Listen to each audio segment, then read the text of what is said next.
Hello, good morning, you guys. I am driving from my location back home. So when I get there, I have a whole bunch of stuff I gotta take in the house from being gone this week. But um, I wanted to come on to talk to you guys briefly about a couple things. Um, so I wanted to talk to you guys about herpes, the herpes situation, right? And why like some possible reasons why that could not have been used as a defense in the RSK trial. It couldn't have been used as a defense. Well, I told you, or I don't have it, right? So, before we get started and establish on herpes, right? On the RSK portion of it, I want to just talk simply about the herpes simplex virus, right? So, I'm talking to you from as a medical administrator, right? I'm a medical administrator. I have many years experience in OBGYN care and fertility, how these sexually transmitted diseases impact fertility in long term for um, women of childbearing years. And so that's where my experience comes from. My experience comes from me taking sex education in school and paying attention. Whatever health courses that I need to, public health administration courses I took when I was in school, in addition to my professional experience being an administrator in this field, right? And understanding how these diseases impact women's fertility, right? So I wanted to talk to people about this because I am kind of concerned, like some of the stuff that I hear out here and how it's being said, and it's just not factual. Right, I think that is the main problem. Now, I hope most of the people out here who are practicing safe sex, and if you're practicing safe sex, then that limits your chance of contracting anything like that. I hope most of you guys are if not practicing safe sex, or at least being with one partner so that you know if in the event something happens, you know where it comes from. You don't have to try to guess, right?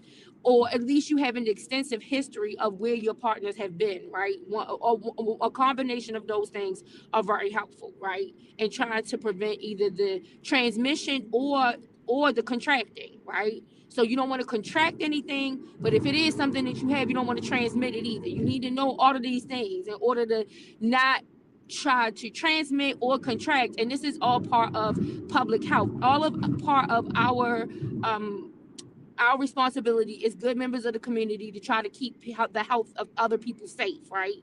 So that's why it is not a good idea to say that you don't have something if you do have something. It is not a good idea to say that you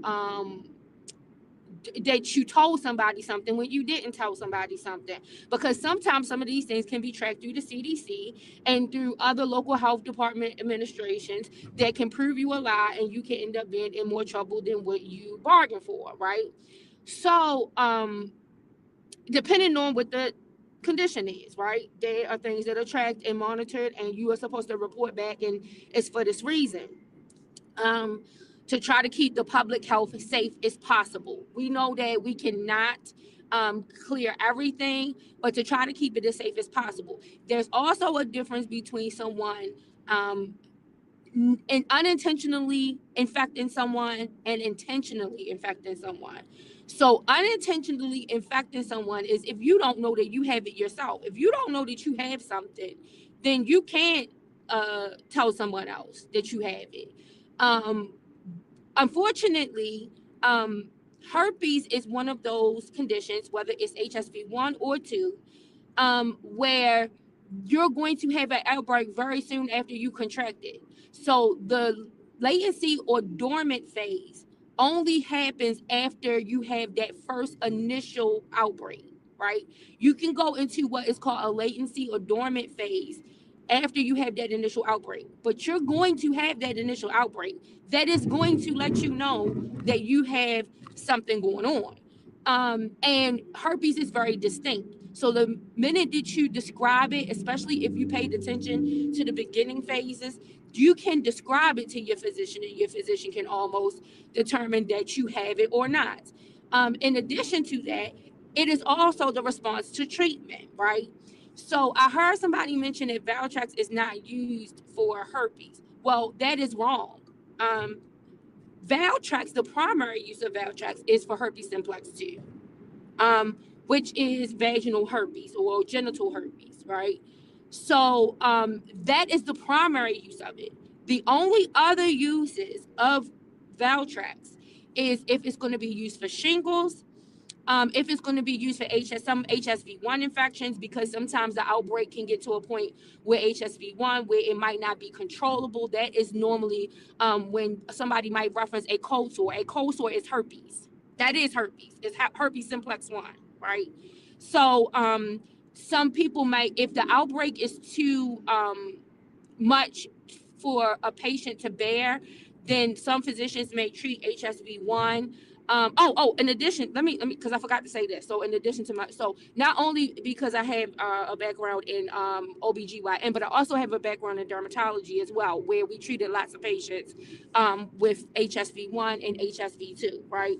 In addition to many other conditions that skin conditions that they come in, and that includes skin conditions of the genitalia. So I do have an extensive history, and in that arena, I worked front and back office doing that. So I have a little bit of experience when it comes to. I always say I ain't no expert, but I know a little something. Okay, I know a little something. So, and I done seen a little something, and I done smelled a whole lot of somethings. Right, just it's horrible, right? So, but I want that to be clear is that the primary use of Valtrex is for herpes simplex 2. That is the primary use. The secondary uses of Valtrex can be used for cases of shingles. It can be used for, which is a zoster. So all of this is zosters. Herpes is a zoster virus, right? So any way that you can use Valtrex is all going to be connected to a zoster virus. So it is shingles, which happens in older adults or people with compromised immune systems. It is a derivative of the chickenpox virus. Valtrex can be used in children under 2 that contract chickenpox. And then it can also be used, like I said, in HSV1, which is oral herpes, right? So oral herpes can end up being around the mouth, in the mouth, down the throat, any of those kind of things. And I'm saying this because some of these things are the things that I have heard described in the instance, and that is a strong indication that there was a well-known fact of herpes virus existing, right? So that is why I am emphasizing that. And like I said, I always encourage people, if you don't believe what I'm saying, go search the material yourself. Go search for the information yourself. I can guarantee you that what I'm telling you is either all the way true or most of it is true. I could be off on something because, like I said, I'm not a doctor. I am not a doctor, but I have done enough work in this field where I can come and give some understanding, especially when misinformation is being given out here. I don't want anybody seeing something like this and thinking that they don't need to take this serious and do something about it. And I don't want them to second guess the diagnosis that their doctor gives them or the treatment that their doctor gives them, right? Because hearing somebody say Valtrex is not used for herpes is going to lead somebody else. It could lead somebody to go to the doctor's office and say, if their doctor prescribes them that because they are diagnosed with herpes, they could say, well, that's not for that. And then they could not want to do the treatment. It's stuff like that that makes people, you know, and then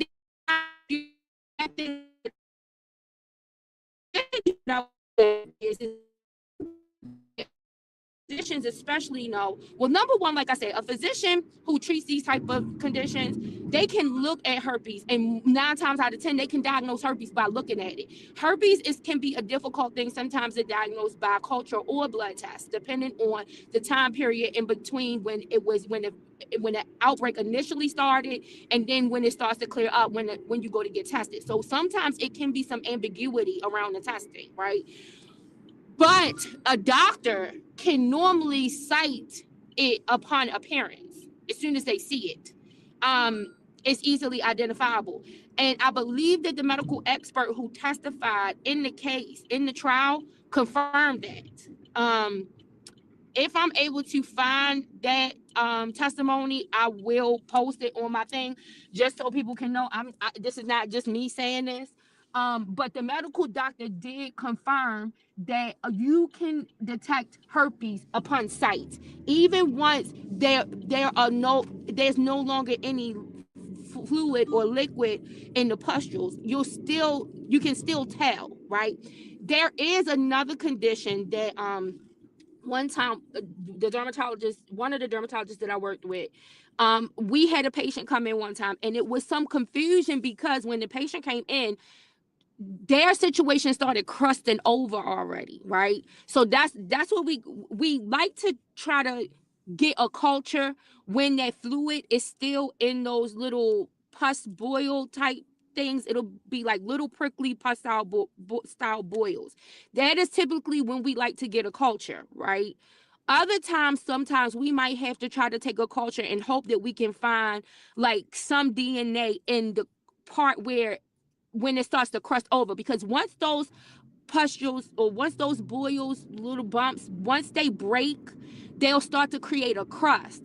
Well, we can take a culture and send a piece of that crust, hoping that some DNA is still extracted, that it could give the diagnosis for the herpes virus. That is a very good way to do it if the DNA is there still, right? But sometimes it's not. But that is a very good way. And then you have the blood test. I believe the doctor's testimony, they describe all of this. So I don't know all of the semantics surrounding the blood test, but I do know that there is a way to tell whether or not it was a recent outbreak or whether you had an outbreak like in the last 30 or 60 days or something like that. And then after that, I think that the blood test may be more effective if you're just looking at the actual blood work and not extracting the DNA from a piece of blood, like the culture, the way that I say, like once you take a piece of the crust, once the pus, once the, I'm sorry, I'm trying to keep this straight, y'all. Once the bumps break and they start to make that crust,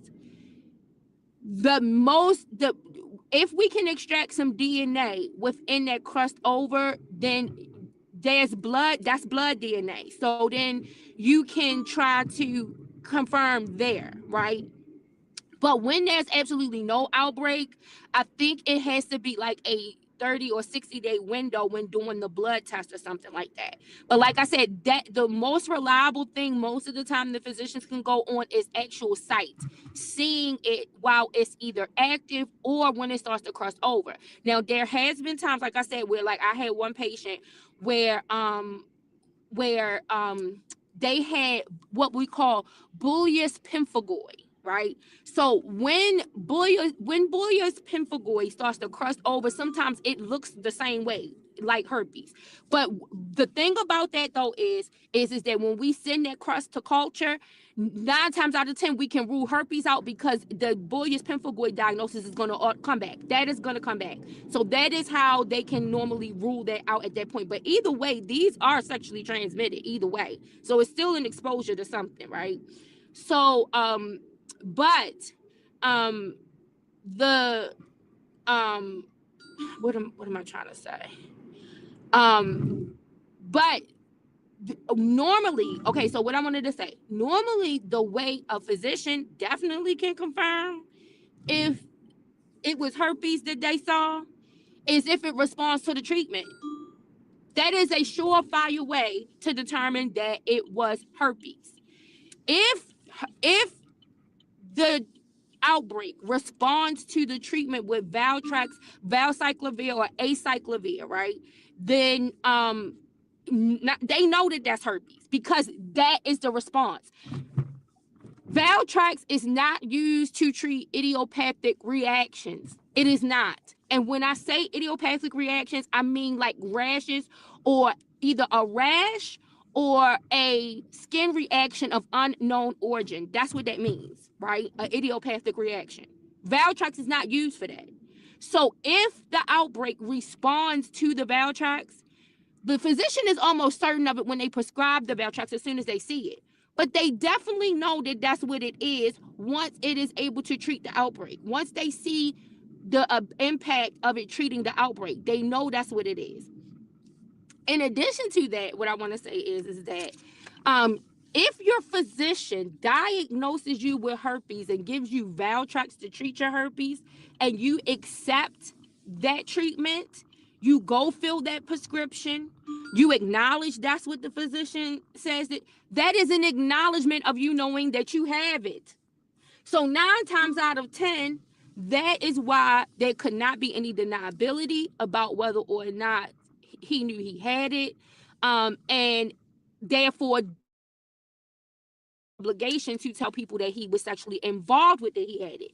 Now, if you don't have an outbreak, it's different. It's a little bit different, right? So this is where it differs from something like HIV, right? So HIV, if your T cell count, if your viral load is low, right, and your T cell count is within a certain frame, you do not have to tell people that you have HIV.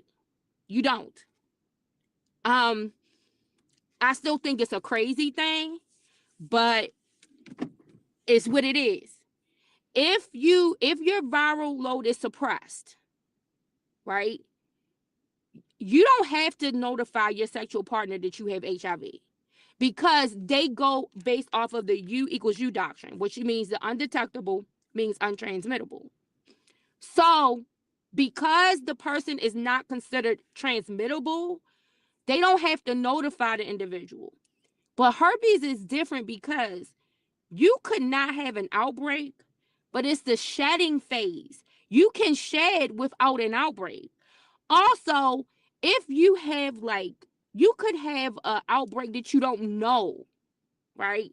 So, because sometimes it's not, sometimes, especially after you have that initial outbreak, because what people are told by the medical information is that the initial outbreak a lot of times is the worst one, right? And then after that, a lot of times, because people know what they're dealing with, they manage it better. So that helps it to not be as bad the next time too, right? But a lot of times that is the worst one because people don't know. It comes on them unbeknownst to them. So that could take a turn for the worse, right? And that because of that, it could turn into other things. Other things can happen. And if I'm not mistaken, I believe that the doctor testified to that too. That there are other secondary things that can happen when an outbreak is out of control and not being suppressed, right? Through some type of form of treatment. But what happens with herpes, which is different, like I said, from HIV, if your viral load is suppressed with HIV, you don't have to tell your sexual partner that you have HIV virus. Because like I said, now they go by the U equals U doctrine. And so it's the reason why they're trying to decriminalize HIV.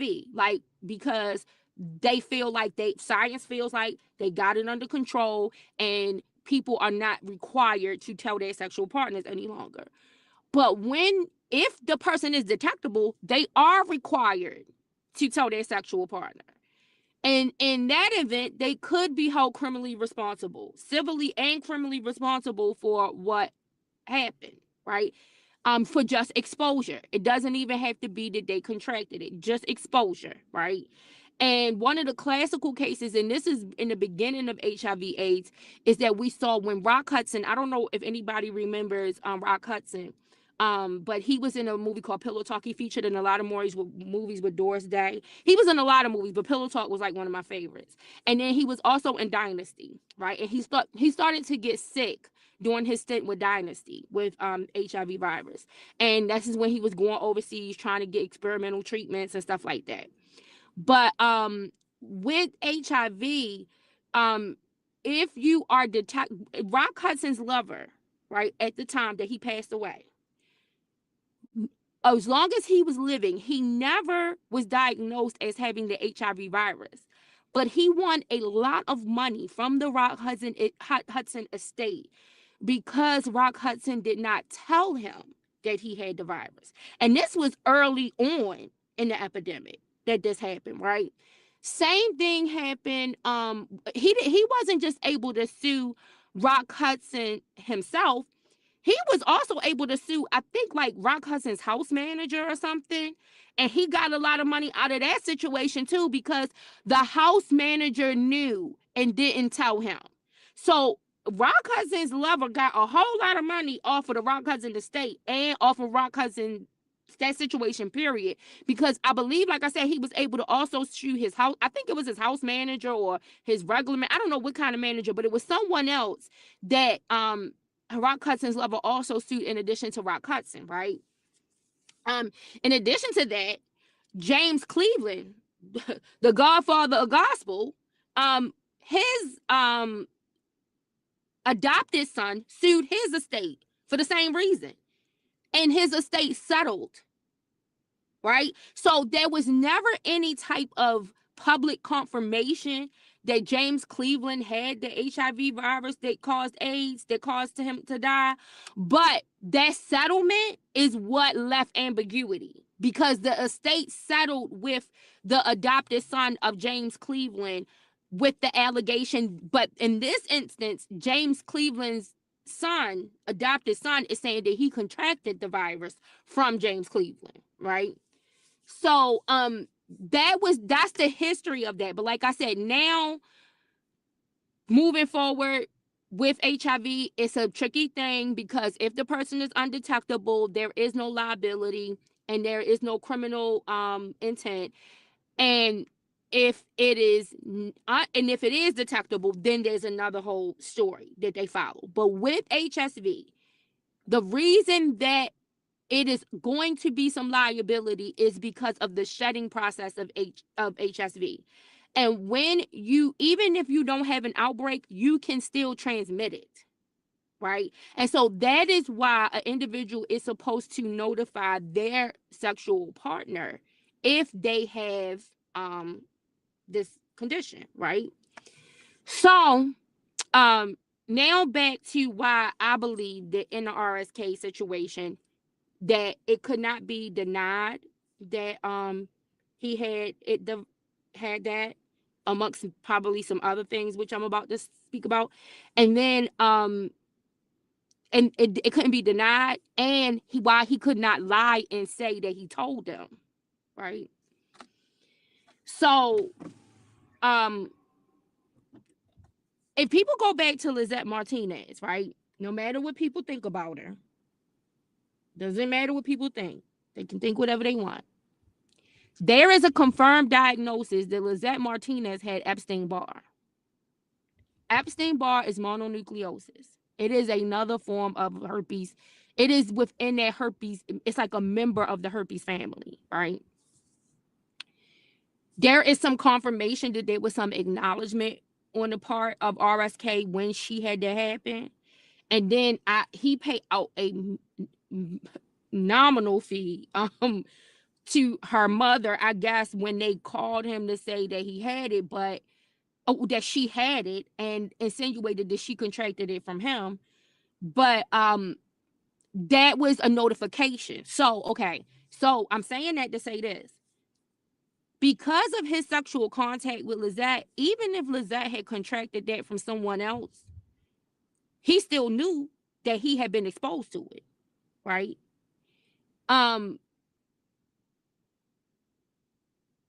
In addition, this is also part of what I think maybe why he didn't want to submit to some blood testing too, because I think some blood testing might have revealed like some more information or told more of the story on some other things. Because I was thinking, and I remembered that thing with the Epstein-Barr with Lizette, right?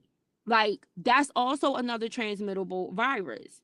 So he might have been opening himself up to more litigation, possibly, I think, by trying to dispute or just by trying to come up with certain types of defense in certain situations. It could have ended up opening him to some more litigation, because this history of these sexually transmitted disease range from a long time back. And that's the point I'm trying to make. Like, I don't know if there was a mention before Lizette, but I know with Lizette, that mention of that was one of the first ones I remember. So there was some knowledge of that, okay? But then we get to the deals in the negotiations that he made with Jerronda Pace, right? Then Azriel contracts it as well. She was one of the other witnesses. I don't know if any of the other Jane Does in the trial did it, but Azriel has it as well. And she had a terrible situation with her outbreak where they had to send her to the doctor. There is confirmation that he failed to notify her through the communications. Through his communications with Azriel in the testimony, it is confirmation that he did not notify her, that he led her to believe that something was going on with her, right? And so then, if I'm not mistaken, I believe in Faith's testimony, there was an exhibit presented where she called him or had text conversation with him or something, and she asked him when she had the outbreak that she had, and she asked him why didn't he tell her, and he told her that he I guess he didn't want to confirm on the phone. He told her that he would have a conversation with her in public, but he mentioned he was basically like kind of denying it in that conversation. So then that's one of the reasons why the defense could not really go backwards and say, well, he admitted, well, he told her. Like, they couldn't make up a lie and say that he did tell her, because there is a communication between them where he's saying, not admitting to it still, right? But this lengthy history that goes all the way back from an exposure to Epstein-Barr, all the way then through to this conversation of whether or not there's a HSV1 or HSV2, that is well documented, I think, throughout the history of these relationships. And so that is why, this is just my opinion, that is why that legal team could not try to use any of that as a defense, because the evidence would show more. It would prove more that he did know. Like the doctor, when the expert doctor testified, I believe that they testified to the fact that there is no way you can have an outbreak and not know you had one. And especially not when you went to go get the treatment for it. You went to get treatment, medication for it. So the doctor let you know what it appeared to be to them. You took the treatment, and then the next time you had something of similar fashion, you knew to call the doctor and get them to prescribe the treatment again. And that herpes is one of those viruses that a lot of times the physicians don't need to see it every time, or they might tell you take a picture and just send it to me, or depending on how close you are with your physician. And I imagine that he had a good relationship with his physician. So depending on how close you are with the physician might say, okay, let's do a video call, or just send me a picture, or tell me what's happening. They know you know what it is. It's just like your diabetes medicine or your high cholesterol medicine. Unless you report something additional that is not consistent with what happened before, then they might have you come in to take a look and try to look at some other things. But other than that, they're going to just go ahead and send your prescription over to the pharmacy. And so the fact that you accept that as the treatment, the fact that the outbreak responds to that treatment, you're acknowledging that the outbreak is responding to that treatment because you called to get it the next time you have another one. That is clear indication that you are accepting that you have this situation going on, and that you were notified that you need to notify others, because even when you don't have an outbreak, during the shedding process, you can still transmit it to other people. And so in a nutshell, that was the simplest way for me to try to get that message out there to those people who are willing to listen. I'm not trying to force nobody who don't want to hear it, who don't believe it. Hopefully it never happens to you. And hopefully if it does, you will be smart enough to accept the treatment for it. But I don't want people going out there with the wrong idea that Valtrex is not to treat herpes, because it is the primary use and primary treatment of herpes. And if you have an outbreak, you want to try to get that as soon as possible so that you can avoid some secondary conditions happening as a result of that outbreak. So that was all I wanted to come to you for my Sunday morning health talk and talk about. If you all have any questions, comments, concerns, you can leave it in the comment section of the chat. And I look forward to talking to you guys soon. Have a good day.